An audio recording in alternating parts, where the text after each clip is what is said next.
নমস্কার সকলকে। রাজা গজার খবরের চ্যানেলে আপনাদের সকলকে জানাই স্বাগত। খুব গুরুত্বপূর্ণ একটা আপডেট উঠে আসছে, যেরকমটা আমি শর্ট ভিডিওসে দিয়েছিলাম, সেই যতটুকু ইনফরমেশন আমি গ্যাদার করতে পেরেছি এই শর্ট টাইমের মধ্যে, আমি সেটাকে নিয়ে এই ভিডিওটা করছি। এবং অত্যন্ত গুরুত্বপূর্ণ এবং খুব কনসার্নিং একটা নিউজ আসছে, এবং সেটা খুবই চাঞ্চল্যকর। মানে কেন এরকম হচ্ছে বা কেন এইভাবে ইন্ডিয়া বারবার টার্গেটের মধ্যে পড়ছে, সেটা একটা আহ, খুবই ভাববার বিষয়। কারণ আপনি জানেন যে দেখুন, গুজরাট থেকে এই কতদিন আগেই ১ সপ্তাহ হয়েছে হয়তো, সেখান থেকে ৮ জন লস্কর-এ-তৈয়বার জঙ্গিকে গ্রেপ্তার করা হয়েছে। এবং সেই ৮ জন যে লস্কর-এ-তৈয়বার জঙ্গি আছে, তারা গুজরাটে অলরেডি একটা লোকাল নেটওয়ার্ক তৈরি করে ফেলেছিল, দারুল-ই-গুজরাট নামে। প্রয়োজনে আমি সেটা নিয়ে একটা সেপারেট ভিডিও বানিয়ে নেব। সেখানে আপনি বুঝতে পারবেন যে সেই জিনিসটার গুরুত্বটা কতটা বেশি ছিল। এবং তার সাথে এই গুজরাট থেকে ধরা পড়ার পর তাদের থেকে ইনফরমেশন গ্যাদার করে আবারও দিল্লি থেকে প্রায় ৬ জনকে ধরা হয়েছে। ৬ জন জঙ্গিকে ধরা হয়েছে। এবং এই যে ৬ জন জঙ্গিকে ধরা হয়েছে এবং যে গুজরাট থেকে ধরা হয়েছে, এটার পিছনে শুধুমাত্র যে ইন্ডিয়ান ইন্টেলিজেন্স ছিল সেটা না। এর সাথে আমাদের ইসরায়েল এবং রাশিয়ান ইন্টেলিজেন্সও আমাদেরকে খুব বেশি হেল্প করেছে এটা নিয়ে। যেটা অস্বীকার করার কোনো জায়গা নেই। এবং তার পরবর্তী ক্ষেত্রে আবারও এরকম একটা ঘটনা উঠে আসা, যেটা খুবই মানে সিকিউরিটির দিক থেকে অত্যন্ত বেশি চিন্তার। আর তার থেকেও বেশি আমাদের এই ভিডিওটা যখন আপনি পুরোটা দেখবেন, তখন বুঝতে পারবেন যে আমাদের নিজেদের সিকিউরিটি কতটা, মানে আমি খুব দুঃখের সাথে এটা বলতে হচ্ছে যে খুবই মানে একটু কষ্টের, বা একটু মানে কি বলবো, মানে খুব একটা ঠিকও নেই। কারণ এই যে যার কথা বলা হচ্ছে, এই যে ব্যক্তিটি, মানে যাকে আমি ভিডিওতে আপনি দেখতে পাচ্ছেন এখন, ঠিক আছে? এর এখন যে নামটা উঠে আসছে, নাম হচ্ছে জর্ডান ব্রাউন, ঠিক আছে? একে জর্ডান ব্রাউন এর নাম উঠে আসছে। এটাকে সোনাউলি যে বর্ডার আছে, যেটা মাহারাজগঞ্জ জায়গার সাথে আছে, সেখানে নেপালের সাথে বর্ডারে একে ধরা হয়। ১ম এ একে আমাদের এসএসবি যে জওয়ান আছে সে স্পট করে, সেখান থেকে তাকে জিজ্ঞাসাবাদ করার সময় সে সেখান থেকে পালিয়ে যাওয়ার চেষ্টা করে। কারণ সেখান থেকে আর কিছুটা দূরেই নেপাল। আর দেখুন, নেপালে একবার ঢুকে গেলে সেখান থেকে আর ইন্ডিয়ার সেখানে আর কিছু ক্ষমতা নেই। ঠিক আছে? সেটা একটা অন্য দেশ হয়ে যাচ্ছে। আর আপনি কতটা বেশি এই ব্যাপারটা জানেন কিনা আমি আইডিয়া নেই। তবুও আমি বলে দিচ্ছি। দেখুন, নেপাল কিন্তু এখন একটা পুরো আমেরিকার বেস হয়ে গেছে। মানে নেপালের আমার যে লোকাল ইনফরমেশন যেগুলো আমি গ্যাদার করতে পারি, বা লোকাল সোর্সেস নিয়ে আমি যতটুকু ইনফরমেশন নিতে পারি সেখান থেকে, তাদের থেকে আমি লোকাল ইনফরমেশন এর কথা বলছি। বলছে যে সেখানে এরকম বহু হিমালয় পর্বতের নিচে, বা বহু পাহাড়ি অঞ্চল এরকম আছে যেখানে লোকাল মানুষের যাওয়ারই আর অধিকার নেই। লোকাল মানুষের যাওয়ারই আর কোনো জায়গা নেই। সেটাতে আর কোনো এন্ট্রি নেই। সবথেকে ১ম বাইরের দেশ থেকে, পার্টিকুলারলি ইউএসএ থেকে। কারণ দেখুন, ইউএসএ এর একটা ভীষণ বড় ট্রাভেল আছে। ঠিক আছে? সেটা নিয়ে পরে আসছি। কি হয়েছে ঘটনাটা আগে বলে দিই নেপালের সাথে। তার পরবর্তী ক্ষেত্রে আমি আ এই ভিডিওটাতে এগোচ্ছি। তো তখন নেপালের বিভিন্ন জায়গাতে বাইরের এই ইউএস এর যে বড় যারা আছে, বা যাদের কাছে অনেক পয়সা আছে, তারা গিয়ে কি করছে, সবথেকে ১ম নেপালে যাচ্ছে। নেপালের ওখানকার যে লোকাল অথরিটিস কে বলুন বা সরকারকে ঘুষ দিচ্ছে। ঘুষ দিয়ে সেখান থেকে কোনো না কোনোভাবে, বা দেখুন, আ দেশভক্ত যেরকম সব দেশে আছে, ঠিক সেরকমভাবে গাদ্দার বলুন বা বিশ্বাসঘাতকতা সব দেশেই আছে।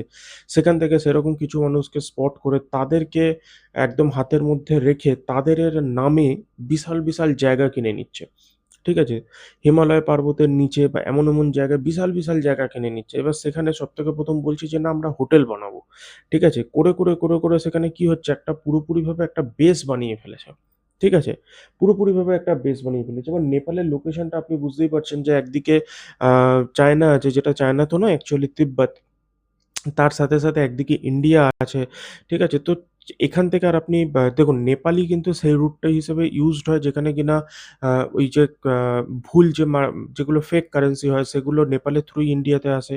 ঠিক আছে? আর দেখুন, এটা কিন্তু কোনো ওই ধুরন্ধর থেকে পাওয়া ইনফরমেশন নয়। আপনি যদি নিজেও যদি এটাকে আরটিআই করেন, তখন আপনি এই ইনফরমেশনটা কিন্তু পেয়ে যাবেন। ঠিক আছে?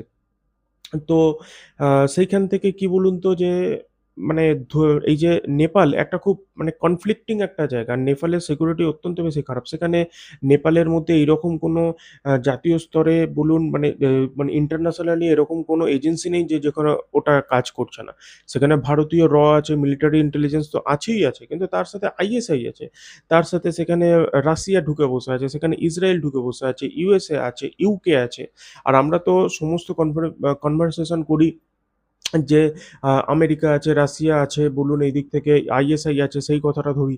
কিন্তু আমরা একটা দেশকে আমরা কনসিডারেশনের মধ্যেই নিয়ে আসি না, সেটা হচ্ছে চায়না। চায়না ওখানে ভীষণভাবে ঢুকে গেছে।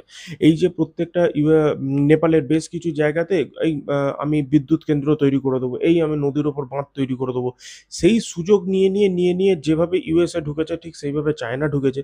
তার সাথে এই যে MI6 যেটা ইউকের, ঠিক আছে, ইংল্যান্ডের যেটা আছে, সে তো মানে যতগুলো আমাদের এজেন্সি কাজ করছে গোটা পৃথিবীতে এক্সেপ্ট মোসাদ, তাদের সবার উপর দিয়ে যায় হচ্ছে MI6। মানে MI6 এর নাম আপনি হয়তো অত বেশি শুনবেন না।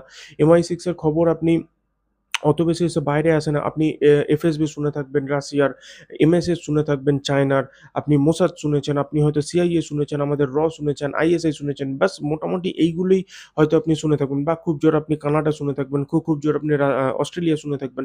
কিন্তু এর বাইরে কিন্তু আপনি শুনবেন না। কিন্তু এখানে সবথেকে বেশি কি জানেন তো? সবথেকে বেশি ডেঞ্জারাস, মানে বিশেষ করে ভারতের জন্যও যদি সবথেকে বেশি ডেঞ্জারাস কিছু হয়ে থাকে সেটা হচ্ছে MI6। ঠিক আছে? কারণ MI6ই হচ্ছে সে যে কিনা ওই আইএসআই কে বলুন যে অ্যাকুরেট ইনফরমেশন দেয়। MI6 আর এমএসএস যেটা হচ্ছে কি চায়নার। এই যে এখন এই যে এই কথাটা প্রসঙ্গে যেহেতু চায়নার প্রসঙ্গটা উঠেছে আমি বলে দিই। এই যে চায়নাতে আপনি জানেন যে পাকিস্তানে বিভিন্ন জঙ্গি গোষ্ঠী এখন সামনে আসছে। সামনে এসে বলছে যে ভাই আমাদেরকে ইন্ডিয়া থ্রেটেন করছে। ইন্ডিয়ার জন্য এই পরিস্থিতি হয়েছে। এই যে আসিম মুনির এই সমস্ত হচ্ছে। ওখানকার ভেতরের অ্যাকচুয়াল সোর্সেস এর ইনফরমেশন কি জানেন? যে এটার উপর পাকিস্তানের আর কোনো কন্ট্রোল নেই ওদের উপর। ঠিক আছে? পাকিস্তান তার কন্ট্রোলই হারিয়ে ফেলেছে। এই যে জঙ্গি অ্যাটাক হচ্ছে বা জঙ্গির যে অ্যাক্টিভিটিস হচ্ছে, ঠিক আছে? আপনি এই চ্যানেলটা দেখলে দেখতে পাবেন আমি বেশ কিছু ভিডিও বানিয়েছি। আর সেখানে দেখবেন আমি বারবার একটা কথা বলেছি যে যতগুলো জঙ্গি ভারতীয় সেনা মারে তাদের থেকে বেশ কিছু জিনিস পাওয়া যায় যেগুলো চাইনিজ অরিজিন। ইন্সট্রুমেন্ট পাওয়া যাচ্ছে চাইনিজ অরিজিন, ডিভাইস পাওয়া যাচ্ছে চাইনিজ অরিজিন। আর তার সাথে, সাথে এখন আবার একটা নতুন সমস্যা এড হয়েছে এই সিআইএ। ঠিক বোঝা যাচ্ছে না যে শালা এই সিআইএ চাইছে কি আমাদের থেকে? অ্যাকচুয়ালি চাইছে কি মোটামুটি দেখুন আইডিয়াটা আপনিও করতে পারছেন, আমিও করতে পারছি। আর ফ্যাক্ট এটাই, চাইছে ওটাই যে যেভাবে হোক ভারতীয় যে এই যে একটা স্টেবল গভর্নমেন্ট আছে এটাকে কিভাবে ভেঙে দেয়া যায়, এটাকে কিভাবে উলটপালট করে দেয়া যায়। কারণ দেখুন আ মানে আমি কোনো পার্টির সাপোর্টিং না, কোনো পার্টির আমি নিরপেক্ষভাবে আমি অবশ্যই বলতে পারি। কিন্তু দেখুন কোনো প্রোটেস্ট আছে, এরকম আমাদের ভারতবর্ষে বলুন অনেক প্রোটেস্ট আছে যেগুলো শুরু হচ্ছে একটা উদ্দেশ্যকে নিয়ে। যে উদ্দেশ্যটা নিয়ে শুরু হচ্ছে সেটা অনেক জেনুইন এবং সেটা হওয়াও উচিত। এবং সেখান থেকে কি হচ্ছে রাদার দ্যান সেই প্রোটেস্টটা সেই উদ্দেশ্য নিয়ে অনেক বেশিভাবে সেই প্রোটেস্টটা না করে সেটা কখনো চলে যাচ্ছে নিকোবরের ক্ষেত্রে, গ্রেট নিকোবরে কেন আমরা ওখানে গিয়ে আমরা প্রজেক্ট করব? সেই দিকে চলে যাচ্ছে, কেন ইথানলের দিকে চলে যাচ্ছে, কখনো গিয়ে এই দিকে চলে যাচ্ছে, ঠিক আছে? কেন আমরা ইন্দাস ওয়াটার বন্ধ করে রাখবো, সেই দিকে চলে যাচ্ছে, কেন আমাদের আদানি গিয়ে এইটা করবে, সেই দিকে চলে যাচ্ছে। মানে যখন একটা মেন মুদ্রা, মানে একদম মেন যে টপিক যেটা আছে সেটাকে ক্যাচ তো করছে, এটা ঠিক কথা। কারণ দেখুন এই যে পেপার লিকস হয়েছে বা যার কিছু হয়েছে এগুলো তো অবশ্যই, এগুলো তো দায় কার? এগুলো তো সরকারেরই দায়। ঠিক আছে? পেপার লিক হলে এগুলোতে তো ছেলে মেয়েদের যারা আছে, যারা বাচ্চা ছেলে মেয়েরা আছে তাদের মোরাল ডাউন হয়। ঠিক আছে? এই যে লড়াইগুলো করে আসছে তাদের সাথে একটা বেইমানি হয়। অবশ্যই এটার দায় সরকারকে। কিন্তু তুমি প্রোটেস্টের মোড়টা যদি তুমি অন্যদিকে ঘুরিয়ে নিয়ে যাও তো তখন কোথাও না কোথাও গিয়ে সেখানে একটা সন্দেহ তো দানা বাঁধেই না? তো যাই হোক, যেবারে এরকম আরকি একটা নতুনভাবে এই যে জিনিসগুলোকে করা, তার পরবর্তী ক্ষেত্রে অনেক জায়গাতে এরকম দেখুন আমি কিছু ইন্টেল আছে, কিছু খবর আছে যেগুলো হয়তো আমি প্রকাশ্যে বললে হয়তো খুব কন্ট্রোভার্সিয়াল হয়ে যাবে। যেমন এই যে কৃষক আন্দোলন, এরকম বলা হয়। আমার কাছে প্রুফ নেই, আমি কিন্তু এটা শোনা কথা বলছি। মানে দেখুন যে প্রুফগুলো আছে আমি কখনো পাবলিকও করতে পারবো না। ঠিক আছে? মানে ওগুলো মানে আরটিআই করেও আপনি বার করতে পারবেন না, না তো আমি সেগুলো প্রোভাইড করতে পারবো। ঠিক আছে? তো সেইজন্য বলা ভালো যে আমার কাছে প্রমাণ নেই। তো সেই যে প্রমাণগুলোর ক্ষেত্রে আমি দেখতে পাচ্ছি যে ভাই এই যে কৃষক আন্দোলন হওয়ার সময় অনেক বেশি ফান্ড এসেছে। ঠিক আছে? সেই ফান্ড আসছে কোথায়? কোথায় বসে থাকা পান্নু, যে কিনা বসে আছে আমেরিকাতে। সেই পান্নু ফান্ড করছে। পান্নুর কি যায় আসে ভাই? একটা খালিস্তানি মুভমেন্টের একটা টেরোরিস্ট, সে কেন আমাদের কৃষক আন্দোলনের সাথে সেই জিনিসটাতে ফান্ড করবে? ঠিক আছে? তার সাথে, সাথে মানে অনেক কিছু এই যে আমেরিকার আশেপাশে ছোটখাটো বেশ কিছু আইল্যান্ড আছে। সেই আইল্যান্ড থেকে ফান্ড আসছে। এবং এসেছে। সেই জিনিসগুলোর যদি আপনি দেখেন যে কারণ দেখেন সেগুলো বরাবরই একটা সিকিউরিটি থ্রেট। যাই হোক, তার পরবর্তী ক্ষেত্রে দেখুন এই যে এর আগেও আপনি হয়তো মনে নেই কিন্তু আমি বলে রাখি এই যে এখন যাকে ধরেছে এই যে brown, mister brown, Jordan brown, ঠিক আছে? এর আগেও কিন্তু একজনকে ধরা পড়েছিল যাকে কিনা ধরা পড়েছিল মণিপুর থেকে। তার নাম হচ্ছে ম্যাথুই আরওয়ান ভ্যান ডিক। এও আবার হচ্ছে সেই রকম স্পেশাল ফোর্সেসের সোলজার। এই যে দেখুন ইউএসএ কি করে জানেন তো? এই যে স্পেশাল ফোর্সেস হয়েছে এরা বিভিন্ন জায়গাতে ডেপ্লয়েড থাকে, এরা আফগানিস্তানে ডেপ্লয়েড থাকে, এরা বিভিন্ন মিডল ইস্টে ডেপ্লয়েড থাকে এবং এরা কি জানেন তো? এই যে যারা সিআইএ এজেন্ট হয় তারা অত্যন্ত বুদ্ধিমান হয়, তার থেকে ফিজিক্যাল ফিটনেস অনেক বেশি ভালো থাকে। ৩ নম্বর কথা হচ্ছে যে এরা লোকাল সমস্ত ল্যাঙ্গুয়েজ জানে। তো এরা কি করে জানেন তো? বিভিন্ন দেখে এদেরকে দিয়ে প্রাইমারিলি ইউজ করে সিআইএ তাদের মানে একদম ফিল্ড এজেন্ট হিসেবে, একদম ফিল্ডে গিয়ে লড়াই করার জন্য সিআইএ এদের সাথে ইউজ করে। এই যে যার কথা বললাম ম্যাথু অ্যারন ভ্যান ডিক, ঠিক আছে? আমি যদি প্রায় ওর অরিজিনাল ভিডিও বা এটা আমি ইনক্লুড করে দেওয়ার চেষ্টা করছি, ঠিক আছে? এই যে তার সাথে, সাথে ৬ জন ইউক্রেনিয়ান আছে তাদের নিয়ে আমি আর যাচ্ছি না, তাহলে ভিডিও অনেক বেশি লম্বা হয়ে যাবে। এই যে মণিপুরে তাদেরকে ধরা পড়েছে এবং সেখানে দেখতে পাওয়া যাচ্ছে যে তারা মণিপুরে যে মিলিট্যান্টস আছে, আপনি জানেন মণিপুরে গন্ডগোল চলছে, তাদেরকে এমন, এমন সমস্ত অস্ত্র প্রোভাইড করা হচ্ছে, এমন, এমন সমস্ত ওয়েপন দেওয়া হচ্ছে, এমন, এমন সমস্ত মানে কানেক্টিং মানে কথা বলার জন্য যেগুলো হয় না ফোন ব্যবহার বলুন বা যেটা কিনা ইন্ডিয়ান আর্মির কাছে নেই। এত বেশি উন্নত মানের দিয়ে দেওয়া হচ্ছে তাদের কাছে। ঠিক আছে? মানে তাদের মুভমেন্টকে ট্র্যাক করার জন্য মানে ভাবতে পারছেন একটা মিলিট্যান্টের কাছ থেকে ধরা পড়ছে যে থার্মাল প্রসেসিং এর চশমা। ঠিক আছে? থার্মাল ভাবে সে প্রসেসিং এর জীবনে কোনোদিনও এরকম গোটা বিশ্বে কোনো মিলিট্যান্টের হাতে বোধহয় এরকম কোনো চশমা এসে পৌঁছয়নি যেটা মণিপুরের এর হাতে পৌঁছে গেছে। কিভাবে পৌঁছচ্ছে? এই যে ম্যাথিউ ভ্যান্ডিক। আর দেখুন মণিপুর আর মায়ানমার তো এত ঘন জঙ্গল, যেকোনো মুভমেন্টে সেটা ক্রস করে দেওয়া সম্ভব। ঠিক আছে? তো মণিপুরের গন্ডগোলটা আলাদা, সেটা নিয়ে বলতে গেলে আরো অনেক ভিডিও লম্বা হয়ে যাবে। যাই হোক, তো মোট কথা এই যে আজকে যাকে ধরা পড়েছে, ঠিক আছে? তার নাম হচ্ছে এই যে জর্ডান ব্রাউন, যাকে আমি বললাম সে ৬ বছর ধরে ইউএস এর নেভি আর স্পেশাল ফোর্সেস এর একটা কর্মরত ছিলেন। ঠিক আছে? তার পরবর্তী ক্ষেত্রে এখন তো বর্তমানে খুবই ছোট একখানা কেস দেয়া হয়েছে। সেটা হচ্ছে ইমিগ্রেশন অ্যান্ড ফরেন অ্যাক্টের হিসেবে একখানা কেস দেয়া হয়েছে। কিন্তু এর যদি আপনি ব্যাক স্টোরি শোনেন মানে আপনি অবাক হয়ে যাবেন যে ভাই এটা হলো কি করে?